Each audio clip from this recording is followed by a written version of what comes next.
has said that the situation at the Strait of Hormuz will not return to the pre-war status. This is what I was talking about, the remarks that signal a potential long-term shift in the security dynamics around one of the world's most critical energy corridors.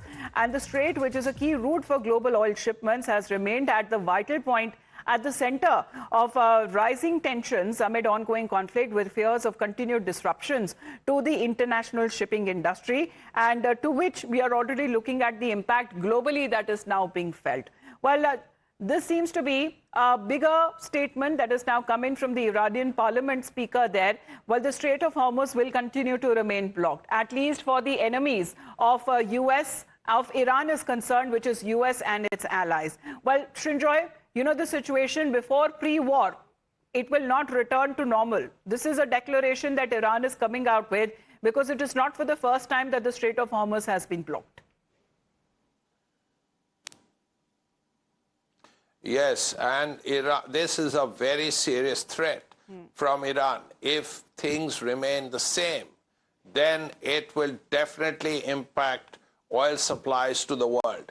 Because as you rightly said, a huge percentage, perhaps 20% of the oil's flow, comes through the Straits of Hormuz. Now, if all these countries, the UAE, Kuwait, Bahrain, Qatar, all these countries, Saudi Arabia, of course, have to find an alternative straight off the bat, that would be most difficult. Yes, UAE has Fujairah, which is southeast of the Straits of Hormuz. So that could be an option. But beyond that, for many countries to find a replacement, eventually there can be a replacement. There can be a replacement, but you have to build pipelines, you have to build ports separately. A lot of things have to be done before the Straits of Hormuz can be replaced. And that will require huge investment and also lots of time. So we have to see how this works out, because the only reassuring thing the Iranians have said relating to India is the fact that through the Straits of Hormuz, only tankers and merchant ships of friendly countries will go through. Now, China, of course, is close to Iran, but India is also a friendly country. So there is a hope that Indian ships will go through. Yes. And if that happens, at least part of the damage will be covered. At least part of that blow can be handled. So this is a serious threat from the Iranians, and this affects not just the region. A serious threat and a long-standing effect, as far as it will, the implications and the consequences are going to be grave if Iran already seems to be declaring that the Strait of Hormuz blockade will continue.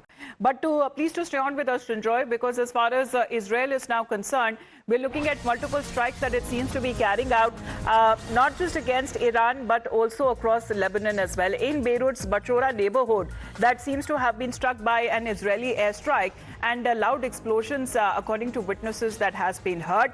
And now this is coming at a time where a significant explosion was heard in this action. That is also followed by what the Israeli military has urged the evacuation of a specific building in the area, because these seems to be targeted operations, Rishabh, that against Hezbollah, we are looking at Israel seems to be carrying out in Lebanon.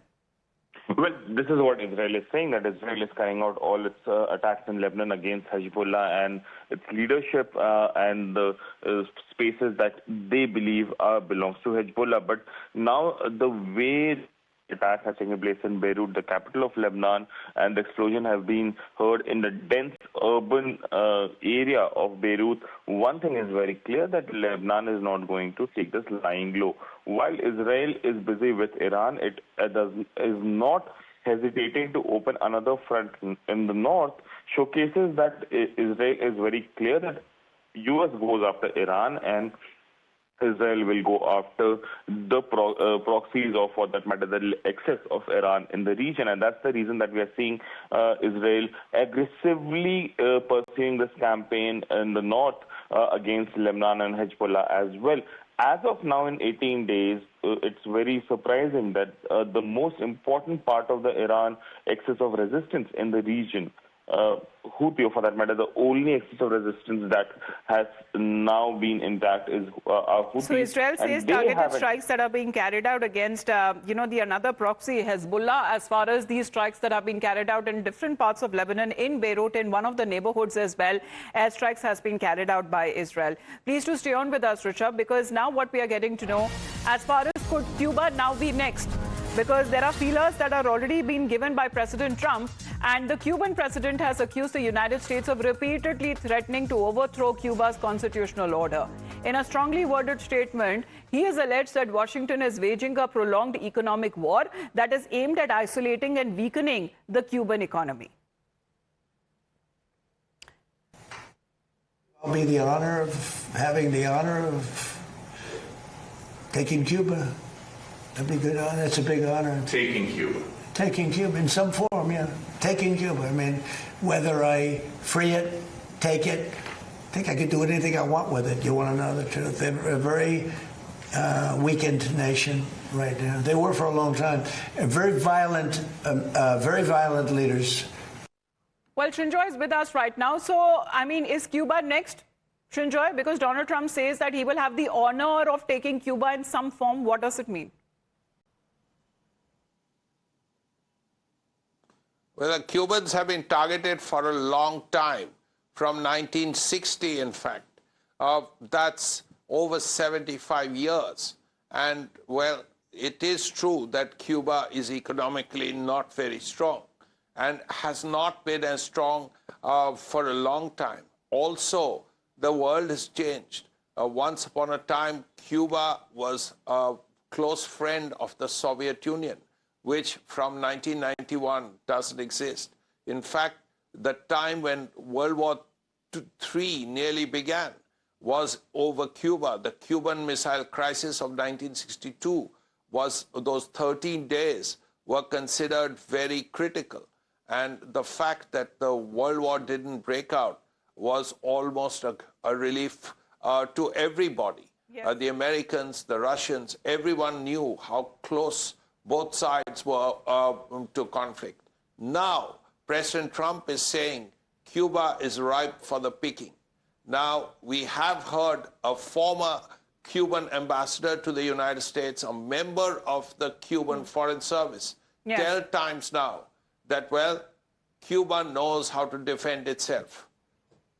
Well, we will be doing something in Cuba very soon. That is a statement previously that came in from President Trump. While the U.S. has been waging this military assault on Iran, President and the Secretary of State have also have an eye on Cuba, demanding a change of leadership in Havana.